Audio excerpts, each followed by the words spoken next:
What cars are there? The 11th overall. Yeah, I mean, if you'd said to them you can be running 11th overall at Le Mans, Phil Hansen, the youngest driver here, first time at Le Mans, Nigel Moore having nurtured him through, I mean, last year they were doing Brit Car. You know, they were doing a club level endurance championship in the UK. And here they are now, at Le Mans, the big having earned the entry, you know, with a Formula One driver sharing the car with them, Darren Chandok in that car. I think that'll be Nigel getting out and Karen getting in.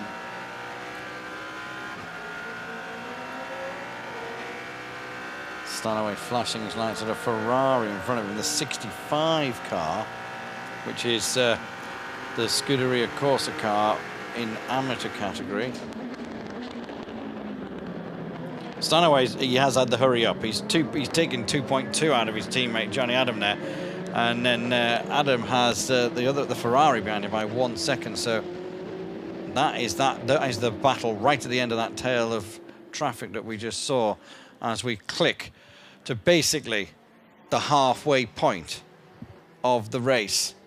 12 hours done, 12 hours to go, and it is the number 1 Porsche of Nick Tandy who is at the wheel, who is leading, followed by the 31 Rebellion in LMP2, and Ho Ping Tung then in third in the 38 Jackie Chan DC racing car.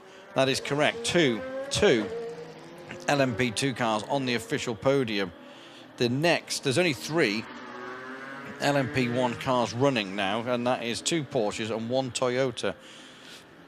Leading the GT Pro categories, what the race we've just been looking at, and that is the Aston Martin, the 95 Aston Martin of Stanaway. He's out front. He's got 2-second advantage from Johnny Adam in the 97 Aston Martin, followed by, very closely, 0.8 of a second on the halfway point. That is a total of 2.9 seconds between the top 3 in GT Pro, exactly halfway through this 24-hour race, and that's the 51 Ferrari, Pierre Guidi on board that car.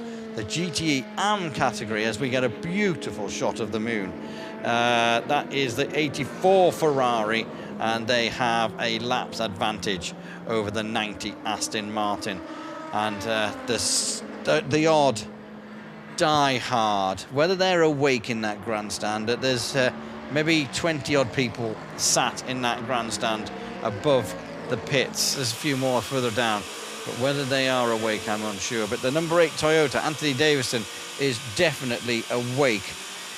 He's basically been sent out to just do whatever he can. Currently lying 47th overall, having had to have major changes to the hybrid system in the car.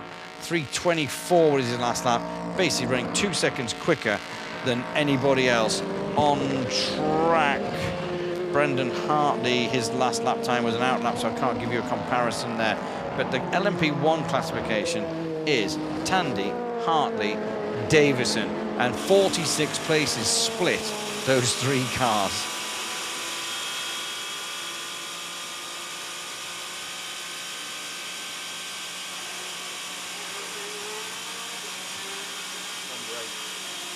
This number 8 Toyota coming down the Mulsanne straight, clearing lots of traffic.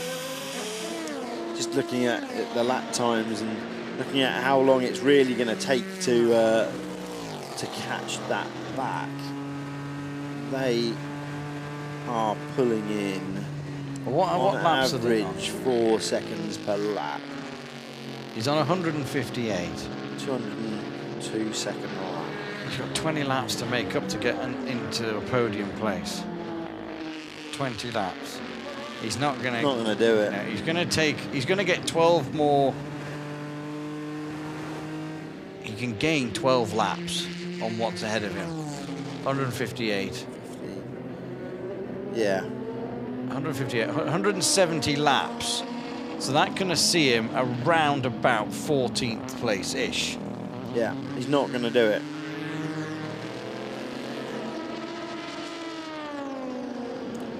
That said, I'm remarkably surprised by the reliability of these LMP2 cars, these new LMP2 cars so far. They are looking pretty strong. Certainly the Orecas. I mean, the Oreca is an evolution of the 05 Oreca that is the same chassis. People have carried the chassis over the tub, the monocoque itself. They've got a lot more power, different drivetrain, different bodywork. But fundamentally, the structure is tried and tested. You know, front suspension is what it is. It was designed at the correct 2017 regulation width from the outset. The cars being slightly narrower than they were, and the Orecas and the Alpines, therefore, kind of expecting them to be there. But just going to hear from the Ford number 68, Joey Hand aboard. This is a battle. Could you let me know who's behind me? Jordan Taylor, copy. Switch 10 plus 1 on boost. Okay, we didn't hear anything there, but... no, he was being told he could have +1 on boost. Could you hear that? I heard that. He can have +1 on boost, and having had +1 on boost to get away from Jordan Taylor. So he was asking who it was that was behind him. Wanted to know who the guy in the car was that he was racing. So Jordan Taylor, 1.6 seconds behind him. He can see the headlights. He just wants to make sure that he knows Jordan's won for a last-minute lunge. So let's see. You know, Jordan's got the bit between his teeth. Those guys are pushing on towards the back of the GTE Pro class, but still on the lead lap. You know, they're just two minutes behind the leaders. So, you know, we've now got on the lead lap in there the entire top 10 in class. Yes, because right down to Richard Westbrook in the 69 car, everybody's on the same lap. That's it. This is Fred Makovici. He's got 1 second, 1.3 seconds over the Ferrari behind him. And this is about, I didn't hear that team radio, didn't come through on my headphones. So hopefully someone can have a look at that in the OB truck for us, because yeah, I think you're going to need that team radio as this battle goes on in the GTE. I've heard everything else until that point. So I mean, let's just see, let's see. But so 1.3 seconds between third and fourth in Pro, 4 seconds between first and second, between 7th and 8th there's 1 second. Yeah. So. Johnny Adam doesn't owe us a stop. It's that everyone else has had an additional stop.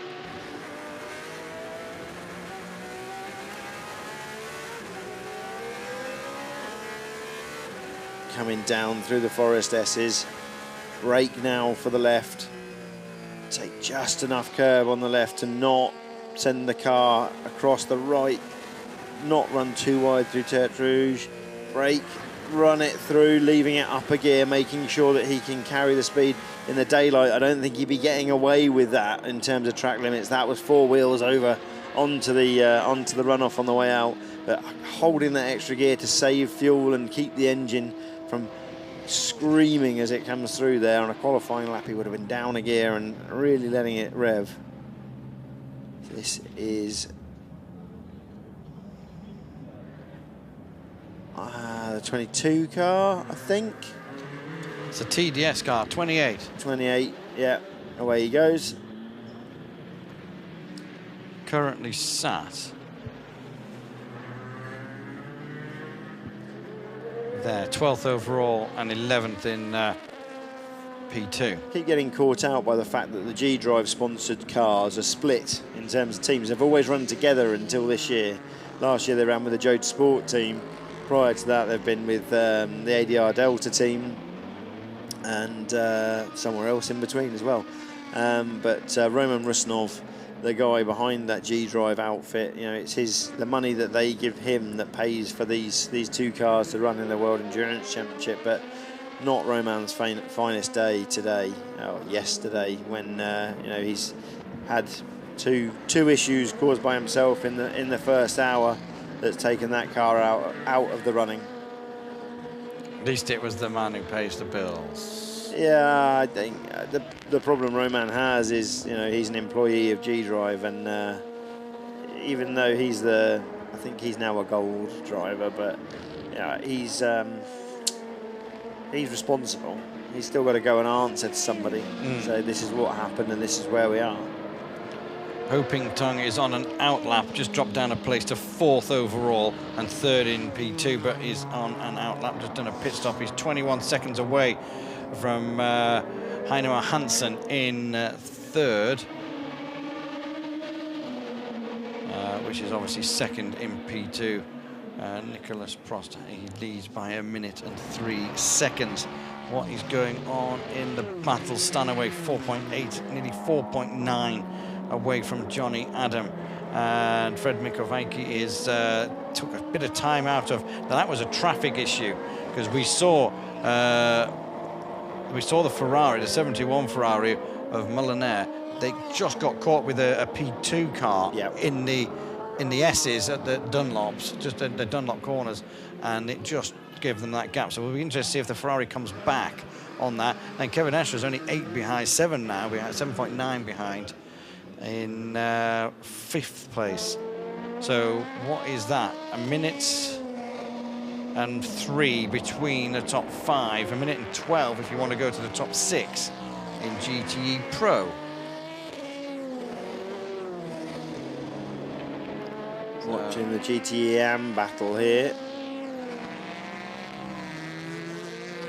So that's Ewan Hankey on board the Beech Dean Aston Martin, number 90.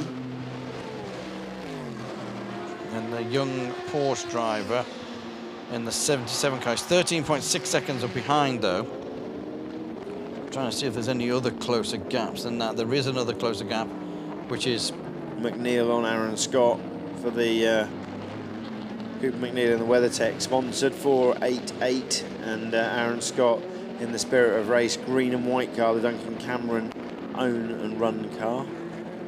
Yep, I didn't see that one. I was looking just a little bit further down, which was the 83 and the 65 car, which had 5.9 seconds in. The 91 cars in. Makoviecki, that seems like a short stint. That did seem like a short stint, because that wasn't long ago we were talking, and they unless time is just flying because we're having fun, but that doesn't feel long enough. Because Pile came out of that car, but they've only fueled it. He had a set of tyres go on, didn't he, before? That didn't seem very long. Out he goes. No apparent issue.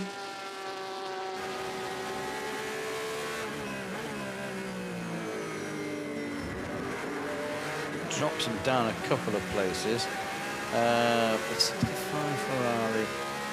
Christina Nilsson is on board that car, 5.6 seconds away from a Ferrari 83, which is the Nick Johnson driven car. Yeah. DH Racing Ferrari. Yellow headlights of the Tracy Crone and Nick Johnson, I believe, is this their 13th Le Mans together? I might be able they certainly hold the record. Do they? Yeah, for most pairings.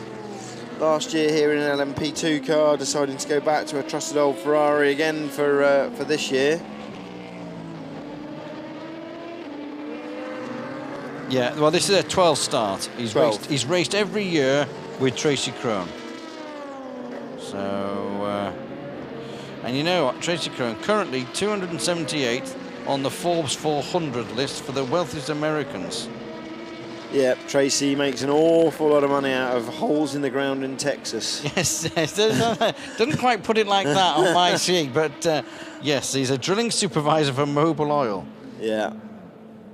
So he makes the holes for them to suck the oil out of. That is how Tracy's made his millions, if not billions. Not got a problem with it. If someone wants to do it, they can go do it, make some money, and then come motor racing. Absolutely. That's fine. So we're just radio with Rebellion 31, Nick Prost.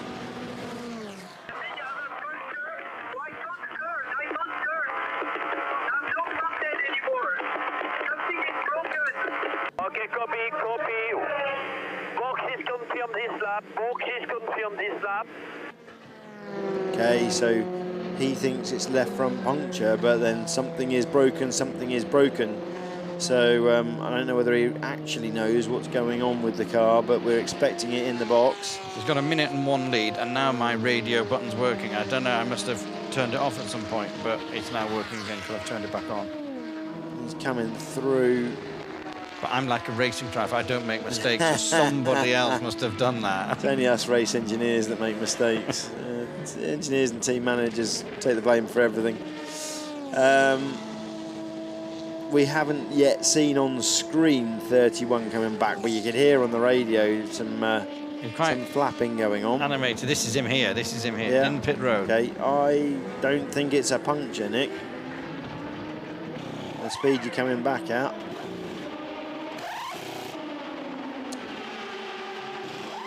So that's on the pit lane, Johnny Adam. New set of boots going on. Don't know if we've got Johnny still in the car. I suspect not. Can't see him anywhere. No. They're telling him to get out of the way because I've got a feeling someone's right behind him. I'm not sure who. I think that was to let the 31 car swing in because 31, the Aston crew, just ahead of the Darren Turner in so that DT car. Goes in. First time I've seen DT in the car, but I'm sure this is his second stint. Right, they're fueling the car, which is normal, while they wait. Nobody else other than the driver man can touch the car at this stage. Right, fuel off. Car's going in the garage. Skates are under. Spin it round. In she goes. Okay, this now means more people can work on the car. So are they going to take the nose off? Be a pretty... I would have popped the nose off. Yeah, they're going to pop the nose off. Give it a kick. Pull the nose away. Nose is quick release. It's got to get tangled up with the refueling hose. Be careful there. Those Staubli refueling valves are somewhat expensive.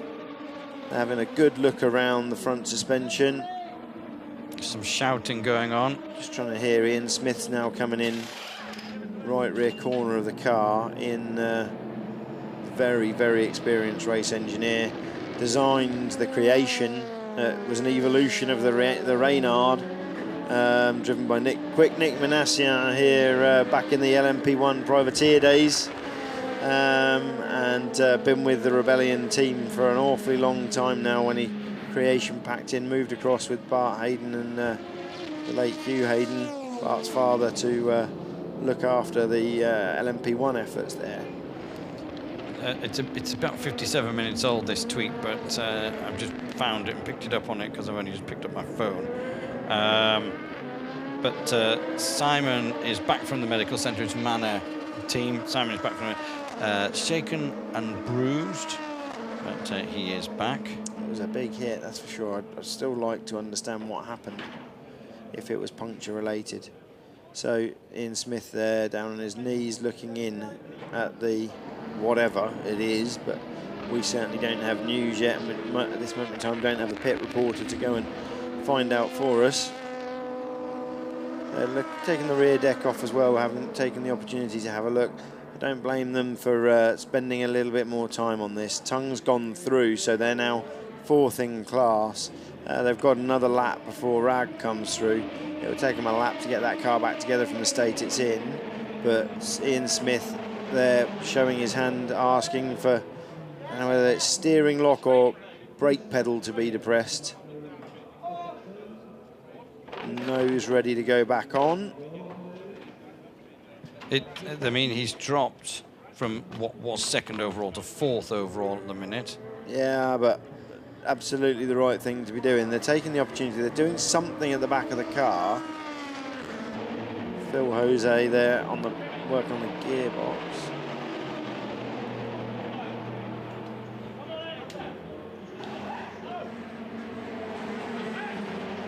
That's the download lead stretching back into the garage. Wheels going back on. I think rear deck is on. 95 complete service. Richie Stanaway. I don't think Richie will be staying on board.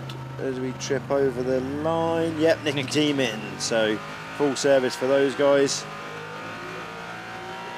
So that's the 71 Ferrari back out front. 6.8 seconds ahead of Kevin Est in the 92 And that's Porsche. now genuine order. So they're now covered by 16, 18 seconds, first 4, I think. Just wait for him to come across the first beam, and then we'll get a true gap. But Molina leads by 6 from Estre. Pierre Guidi another 9 behind him. Nicky Team will cross the beacon very shortly, and then we'll get a true gap on Nicky Team. Another 10.5 behind. So 25 seconds now covering the first 4 in the GTE Pro battle, and that's genuine all stops given.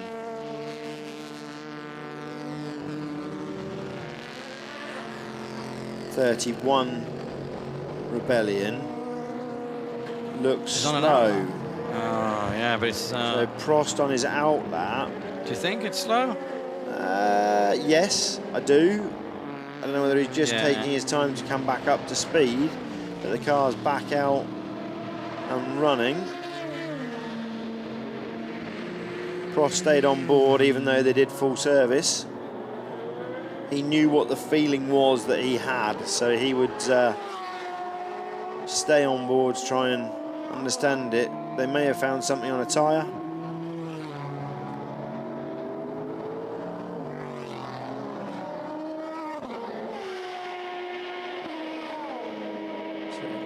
We're going to hear from Rebellion 31 now that he's back out on track. Eco, press manual, white 2, press manual, white 2. Remember, you'll have to make the blip manually and to lift throttle through upshift. They've lost their flat shift, so that was what they were doing at the back of the car.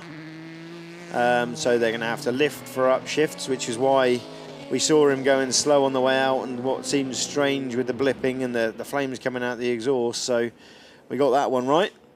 Is that something that they might be able to fix at another point or not? Yes, absolutely. It's going to be every chance that's a sensor issue. There's no reason why the system would stop blipping for him. So it's on the downshift, he's got a heel and toe. Good old-fashioned heel and toe, which these guys don't ordinarily have to do. Normally they can just straight left foot brake. So brake with their left foot, throttle with the right foot. It'll probably still be left foot braking. You won't be needing to use the clutch on the downshift, but it'll have to be on the brake and then blipping on every paddle pull to match the revs to the gearbox to the engine to stop the rear axle locking as he brakes down. It's something that, as you come up through the lower formula, you learn how to do. You know, you learn how to heel and toe and match the revs on every gear change. It's something that I firmly believe that all these youngsters should be taught, and unfortunately the ones that jump into F4 and things like that don't have to. The car does it for them, but you know, I've come up through the ranks of having to do it. You've got to do it and match it perfectly. We're going to hear from 31 again, and very shortly.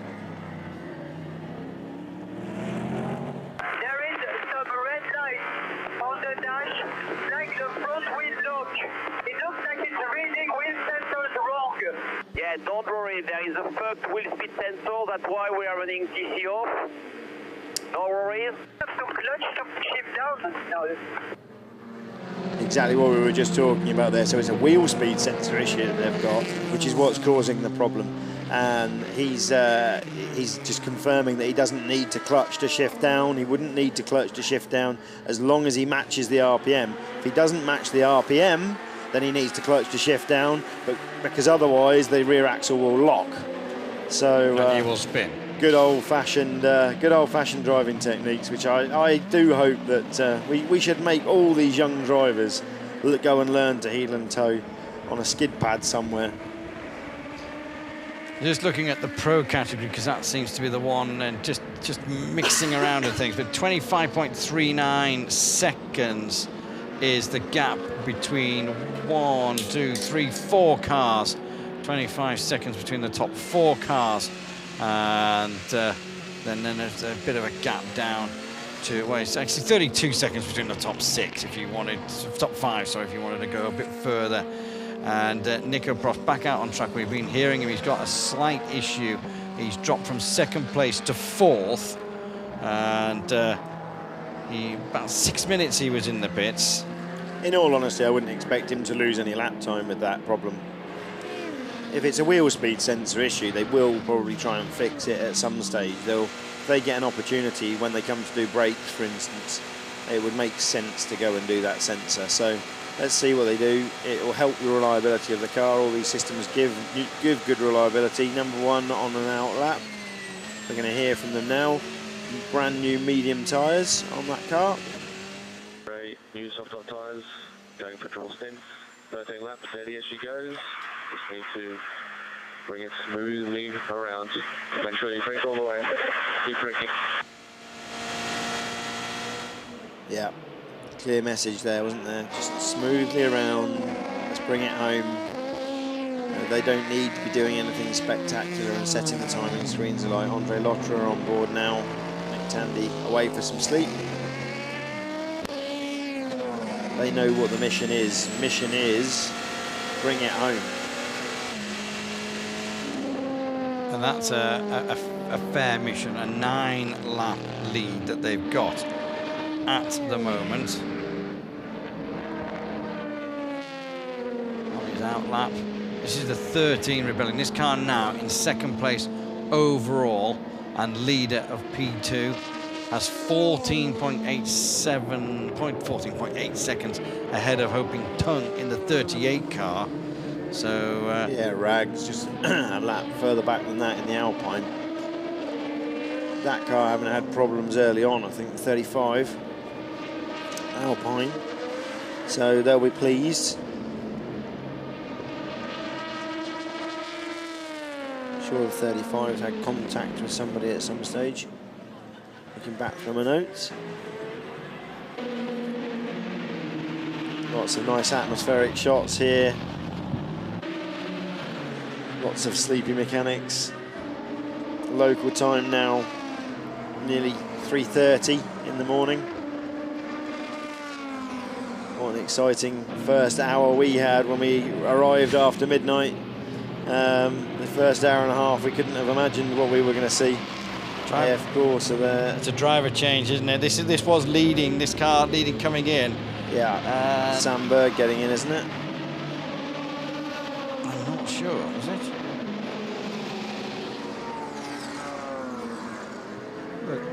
So Miguel Molina out, that's for sure. Puts Kevin Est into the lead of the pro category. 8.5 second lead coming across the line. Now we start doing the tyres. Just trying to catch the eyes and see if it is Sam. Pretty sure it is. Oh, this cameraman's quite...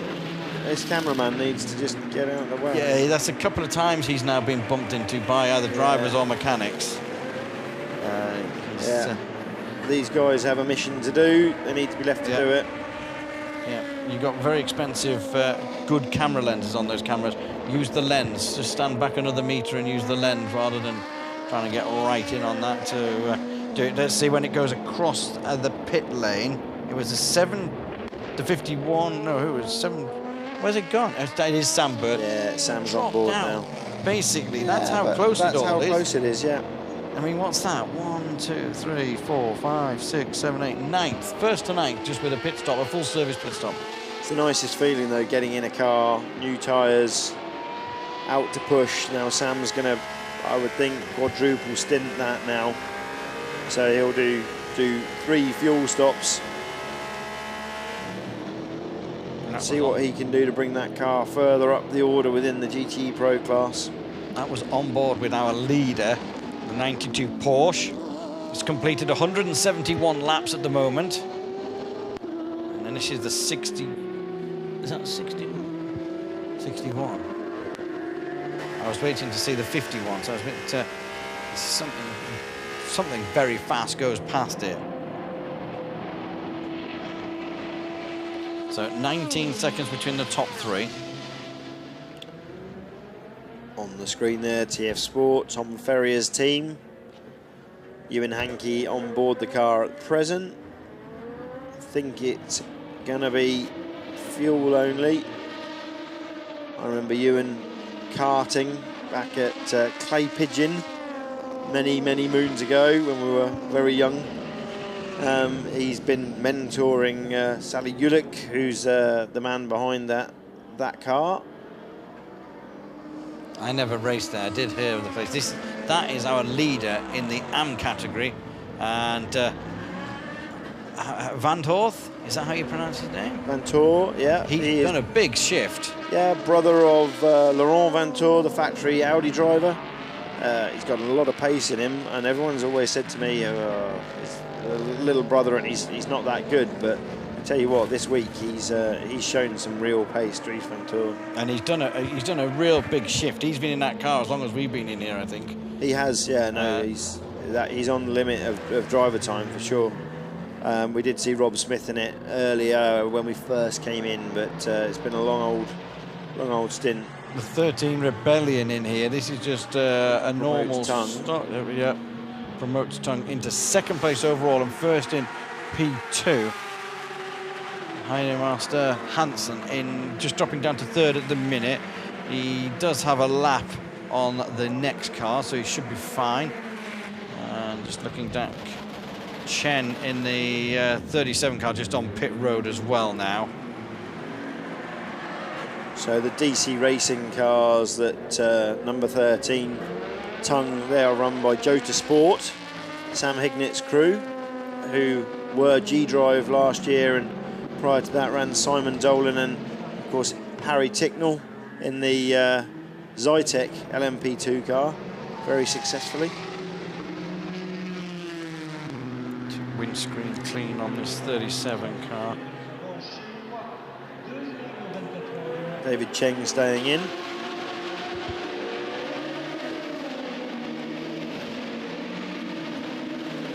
.35 Pierre Rag. Again, staying in the car. Out goes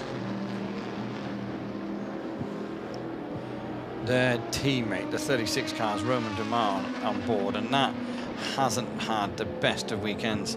That was in the garage having some repairs done, and then they got it going, but just a few mistakes for that car.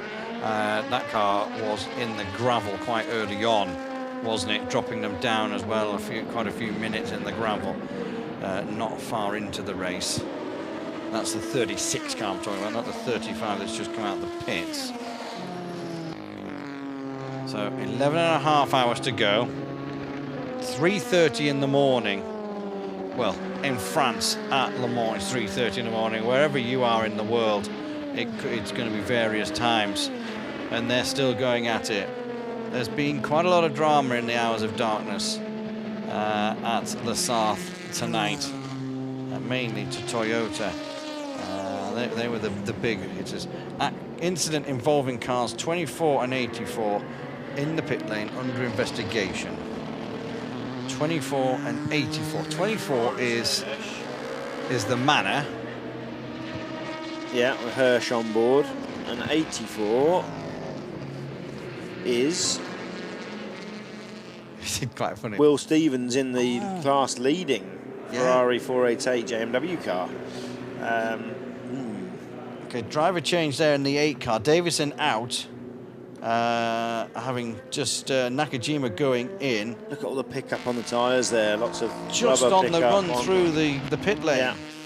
Those balls that are sitting on top of the tyres are bits of other people's tyre that have been thrown off, and as he's come across into the pit lane, they get picked up by the hot tyre, the cold blocks of rubber, and then you've got to spend the time getting those cold blocks of rubber away from the tyre to get down to your compound that you're actually running on once you exit the pit lane. It's Jonathan Hershey in the 24 car that's under that investigation. He did some circuit racing, then disappeared off to do some rallying, because I interviewed him when he was rallying, and then he come back to circuit racing. Fuel rig just being hung back up United Autosport car. Yeah, I was gonna say. Leading Ligier. Owen on board that car still. Putting in a really very solid stint on board the United Autosport Ligier. The Pen of Doom's just come out. We haven't been updating it, so I've got to do it for when the boys get back in. I've got to remember who's that. 7 and 9, isn't it? Yeah, absolutely. We've still got the number 8 Toyota running. Pen of Doom's run out. That's not a lot of use. I'm going to find another one. 7 and 9. This one might be better. Ah, that's a So the duel Hirsch versus Mattelli in the LMP2 class. Big difference between their best laps, but that's best lap for the car, not the driver, remember. So we've got 0.7 a second in it as they run off down towards Indianapolis. They're going to try and duke it out down here. No, not yet.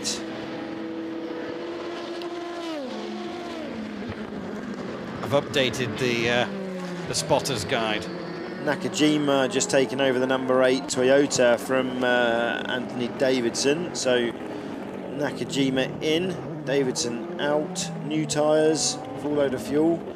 But as we said, we don't think that they've got enough time left in this race at the pace they're running to come anywhere near the overall podium as things stand with the LMP2 pace. I think it was 14th. I think it was 14th that we thought they might get to. That was as high up, without any retirements, which we're still obviously just over halfway, 12 and a half hours into it, so you never know. Anything can happen here.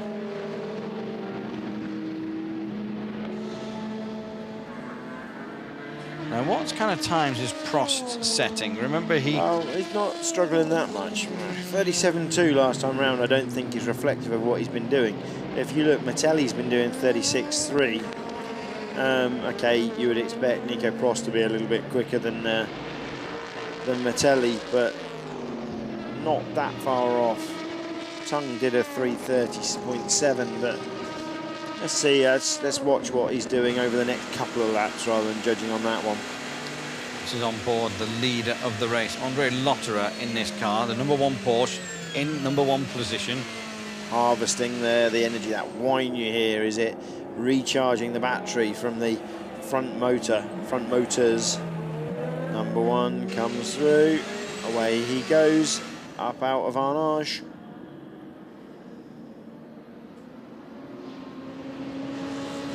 Just looking through social media as we watch, and picture of the number 9 car on a flatbed truck as it basically heads back towards the paddock on the back of the pits.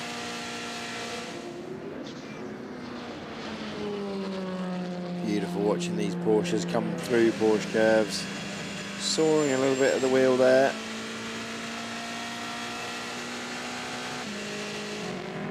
Taking 7th gear on the run down into the Ford chicane. Hoping Tung, who's in 2nd, setting a personal best in the 1st sector. Trying to get a gap, I suspect. He's got 58 seconds, hasn't he? But yeah, obviously, the more gap you can get from here on in, yes, there will be another safety car, I suspect. They're slightly out of sync, those guys, so it's not quite as it looks on the screen, because we saw in the first hour a lot of the LMP2 teams decided to pit early to get out of sequence, break the sequence, and that's exactly what the Rebellion team did. The leader of Pro, Kevin Ashton, the Porsche, has just dropped into the pit lane, and we'll see. He was only just in front of the Pierre Guidi car. That's already changed now, so the 51 Ferrari back in front in Pro. Nicky Team will go past as well. Darren Turner will go past, and potentially Durrani will go past as well. That's how close it all is. We did see Sam Bird dropping from 1st to 9th, didn't we, when he changed? We did.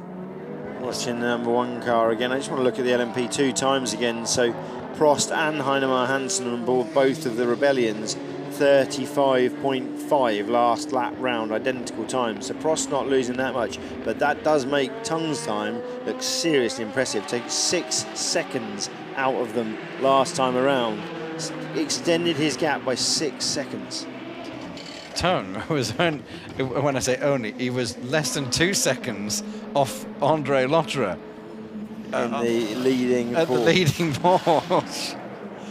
So the 92 car is now back on the floor and is released from the pit box onto the pit lane and out. And that car currently now has dropped down to 7th. 1, 2, 3, 4, 5, 6, 7. And actually 8. Sam Bird getting it back. Driver change in the 63 Jordan car. Taylor coming out, and I didn't catch the helmet going in. Who could it be? 63 car, yeah? Magnussen or Garcia? Didn't look like Magnussen's frame. Right, well, I have to say, I haven't seen Magnussen in that car while I've been in the box. I've seen Garcia in that car, I think, while I've been in the box, so at some point, so I'm not sure. Normally tell if it's K-Mag. Look at that debris on the front of it. Dear me. This has got a long way to go in GT Pro. Any one of those manufacturers has still got a extremely good chance of winning this race, and I think still will have in the last hour. I think it's going to be the class to watch as we close in at the end. I think it's not going to be the race of attrition we've seen elsewhere, and it's all going to be about managing the fuel strategy from the point where we kind of see the sun rising and say, right, okay, how do we minimise the number of pit stops to the end? Assuming everyone can run problem-free. Well, the top 6 in that category are split by just under 48 seconds. And in that car, in that section, we've got a Ferrari, Aston Martin, Ford, Porsche, Ford. Then Sam Bird is 30 seconds away from that in another Ferrari. So, it's still anybody's race. Yeah, I mean, 1 minute and 30 sees the top 8 or 9. Yeah, we are. We're looking at top 8 by 1 minute and 30, which is not a lot at all. So number 2 car comes back out and releases that amazing amount of power back onto the track. The number 2 car currently sitting 16th place overall. Brendan Hartley on board still. Medium tyres. They've done 11 laps, each of those tyres. Just shows though how high the tarmac temperature must still be, the fact they've not felt the need to go to the softs. Because I was going to say Louise, it was Lena said that you wouldn't go, when we were talking to her, you wouldn't go to the mediums yet. That would tend, I heard of somewhere else talking outside, needs to drop just before we came in. Yeah. So about 11:30 she was talking. She said it needed a drop to go to a soft. You'd be looking at another 10-degree drop in temperature to go to it. That's what she was saying. But so Ford 67 team radio now. Okay, mate, so we're going to be focusing in a lap and a half. Just start relaxing your hands a bit, because we know you suffer from hand cramps, so just start easing them off.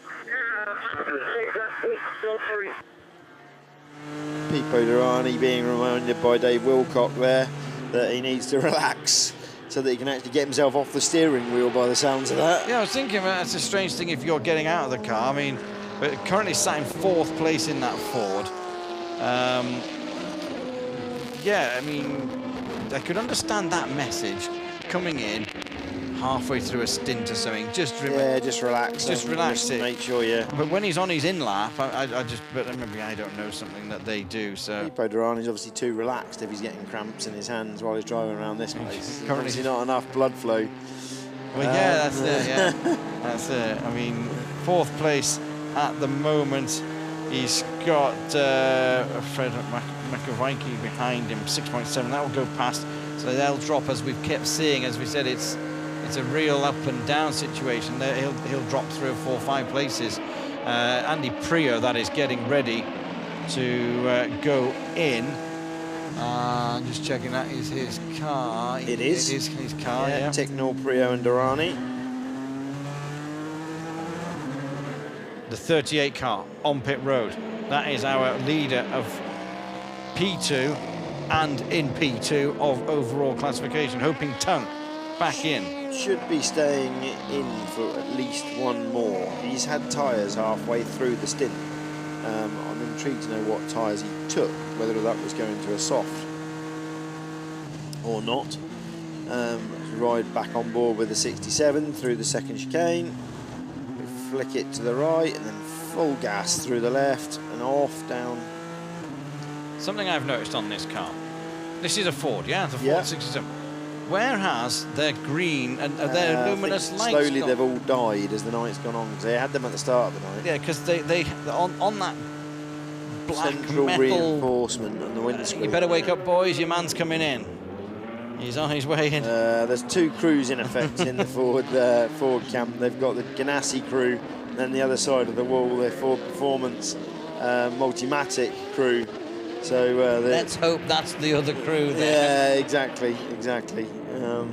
All being run under the auspice of George Howard Chapel in reality. Yeah, the WEC crew and the Alms crew, two different teams.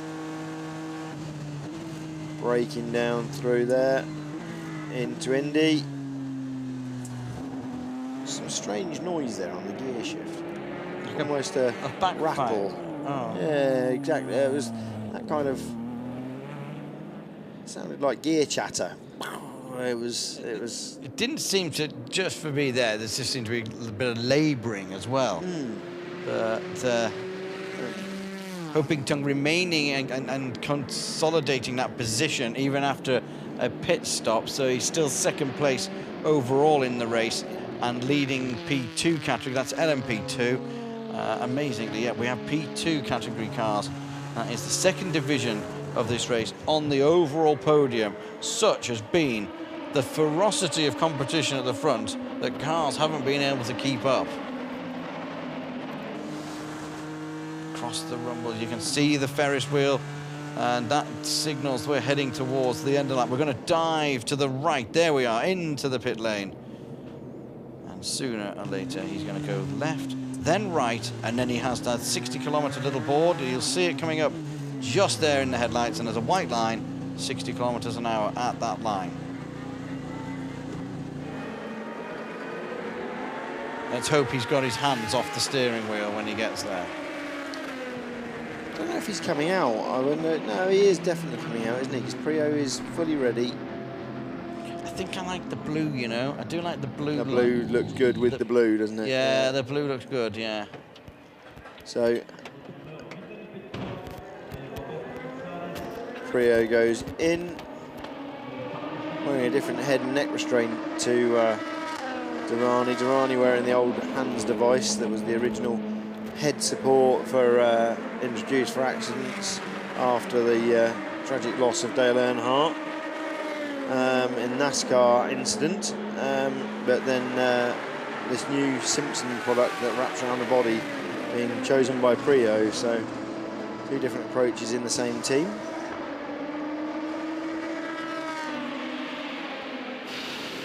In the world of rallying, most people use the Simpson one. I haven't tried one yet, but everyone tells me I should. Apparently it just completely changed. It was like Simpson Hybrid or something. Yeah, it's called. exactly, yeah.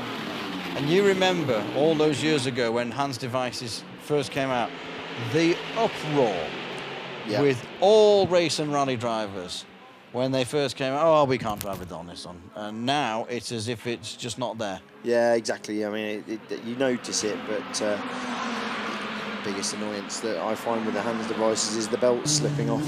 Yes. It's the thing that I struggle with the most, but it just means that, you know, once a lap you give a good old tug on your belts and away you go again. But yeah, I just definitely interesting to see the two different drivers taking a different approach in the same car. 67 out and on its way again. Fist pumps and handshakes all round there. They're happy with the job he's done. Prio will be in his car until daylight now, won't he? He'll see the sunrise in this car. He will. What are we? Official sunrise is where is official sunrise? 6:03, is it? Yeah, official sunrise 6:03. A little bit of light just before then. Yeah, exactly. We'll be going to bed in the daylight. Yeah. It's like when we were teenagers, you know what I mean? 17, I've 18. only ever done it once at university many moons ago. Oh, dear me. Julian Soul there to the left-hand side of the screen. Julian is the technical mind behind that. Dave Wilcock there shaking hands with Pipo Durrani. Dave, ex-Pro Drive man, technician on the rally team, who spent a long time building up to become a race engineer at Pro Drive and then transferred over with George Howard Chappell, along with quite a few of the other crew, some of them via the Nissan LMP1 programme, into the Multimatic crew, now based just 3 miles away from the Pro Drive base in Greatworth Park on the Welch Lane between Silverstone and Banbury. I've just found something in the back of the commentary box. I've been in here nearly 4 hours and there's a bag of sweets behind us. Nobody dared tell us that they were there. Did you know these were here? No, I didn't know they were there. I was wondering when someone was going to come and offer us some water. They've obviously got. Oh, there's plenty of water. Look, they've loaded the place up before we came in. I didn't realise that. There's 6 bottles of water, 2 cans of Coke, some Fanta. There's all sorts in the back of the, and a load of chocolate. I didn't realise that was there. But anyway, it is. Joey Hand setting a personal best on board the 68 Ford GT through Sector 2 on the last lap. So we're starting to see some fast sector times coming in, particularly in the Pro category, and I think that's where we're going to see it. So Joey then on his way in, so that was a flying lap into the pits.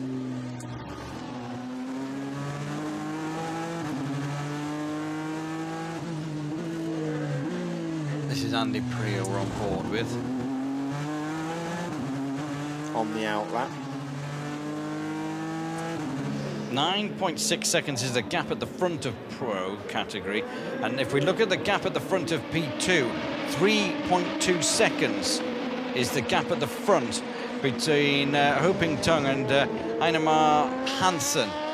That is between the 38 car and the 13 car. Give David Heinemar Hansen his due. Tung is one of the more seasoned professionals, and Heinemar Hansen is a good silver. And he's not letting Tung get away from him. He's 2.8 seconds is the gap. Pushing quite hard. But on board the 36 car here, this is Roman Dumas. Every time I see this car, he seems to be in it. I've not seen anyone else drive this car this week. Probably a sensible attack from them. You know, Dumas, winner here. He knows his way around in the overall stakes.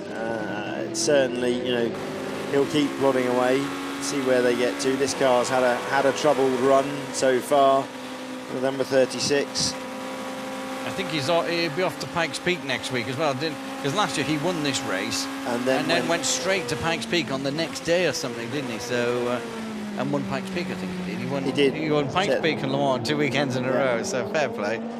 Car 27 slow in zone 13 with no lights. That is the SMP Racing car.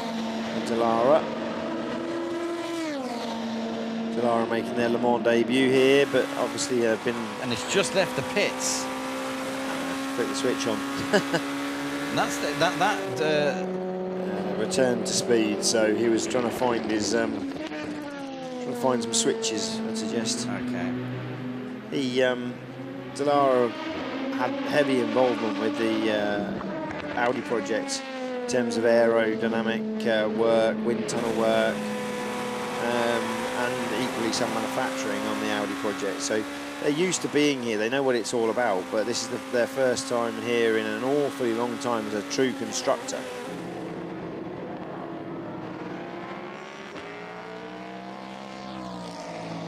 Gap at the front of Pro still 9 seconds, 9.3 seconds. Those gaps have just spaced out a little bit there. Rebellion Racing, this is going to be a driver change, and that's going to be for, I'm just looking at the second car, that's going to be Julien Canal getting into the 31 car. Prost has been in there most of the night.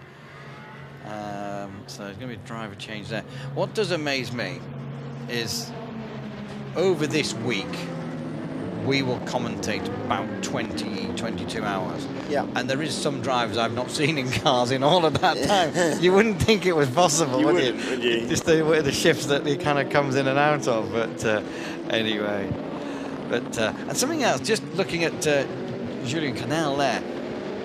The Rebellion racing car, the 31 car, there's two French drivers, which is Prost and Canal, and a Brazilian, Senna. Prost was communicating in English, Senna communicates in English, but Julien Canal communicates in French. Yeah, French engineer on that car, so no problem for them. But you would think they would all, if two of the three drivers are communicating in English, you would think they would all communicate in English. That's my thinking there. It's one of the idiosyncrasies of the LMP2 class. They've got to take the best silver driver they can and whatever baggage comes with them.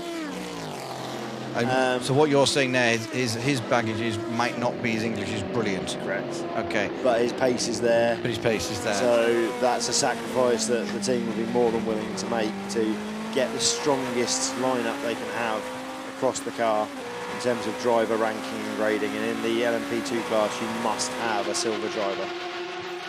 Okay. That answers that one. And there's that's no disrespect to the guy, but obviously if he wants to move up the order, yeah, he will, because if he ends up at a Porsche or a Toyota. But this is the problem with the driver gradings. He doesn't want to move up the order because as a silver, he's very valuable. The minute he becomes a gold, that's the end of his career. The 31 car on pit road. You see, Peter Dumbreck, I can't remember what Peter... That's why Peter's not here in the car, because Peter is too good. Yes. So, you know, if Peter... When you hit 50, you get a free downgrade. Yeah. So I suspect... He's a gold, I think. Peter's a gold. And because someone told him last year he should be demoted to a silver and he would have more chance of racing. It's absolutely true. Peter would be in an LMP2 car here if he was a silver. There's no shadow of a doubt. So I think at 50... you get a downgrade. So what he needs to do is start lying about his age a bit more, get the free downgrade, and then he would be in an LMP2 car here, no doubt. Yeah, it's strange, isn't it? When you're starting your career, you're lying about how young you are, and then the older you get, you're lying about how old you are. But that is Nico Prost. You can just look at the eyes. You can tell it's a Prost. It's a Prost, yeah. The eyes and the nose. But how bizarre is it that a Senna and a Prost end up in the same team? Car. In the same car and everything. Oh, man. So, all those years that the families have battled each other. Respect, but big battles. Some hatred along the way, you know what I mean? Some real kind of dodgy moments that people had to manage there. But anyway... Hoping Tung 4 seconds out front in the P2 category. It's an 8-second Nicky team. It's a 1/10 of a second per lap he's gaining on Pierre Guidi in the battle at the front of Pro category. And then looking across, Will Stevens is out front by 3 minutes in the AM category. So, and you want to know who's out front in the LMP1 category? That is our main category. Andre Lotter in the number 1 car, and his gap is 18 laps. We're not in seconds. Everyone else is in seconds, and he has a big gap there. Driver change in this car. I didn't see which car. Lotter came out of the Alpine 36. Not Dumas. Getting my ex-Audi drivers mixed up. Okay, yeah. Dumas coming out. Oops. Away he goes. Whoever has jumped in the number 36, don't recognise the helmet. It'll flick up. I think he's on that screen, isn't he? 4 down on our second screen.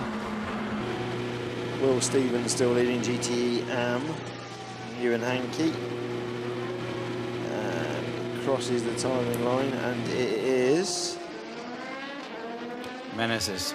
Okay, Menezes put this car off on lap 6 of the race, quite heavily into the gravel trap at Indianapolis, And then proceeded they to pulled him wheel out the spin car. and just get it worse and worse. I mean, it wasn't coming out, but No, it just didn't seem to he make any didn't difference. really think much about it. Soft tyres gone on, so Menezes is now going to hopefully have a stronger stint. He has been back in the car since then, and so hopefully calmed down and got his head together, ready to push on. Put in a solid double stint as a minimum. Riding on board with the number 8 Toyota now. Kazuki Nakajima on board, 3:23.2 last lap round, compares to Andre Lotra, 3:31.2. Lotra only just lapping quicker than the LMP2 cars. Brendan Hartley in the number 2 Porsche, 3:22.1, the quickest of our LMP1 cars at the moment.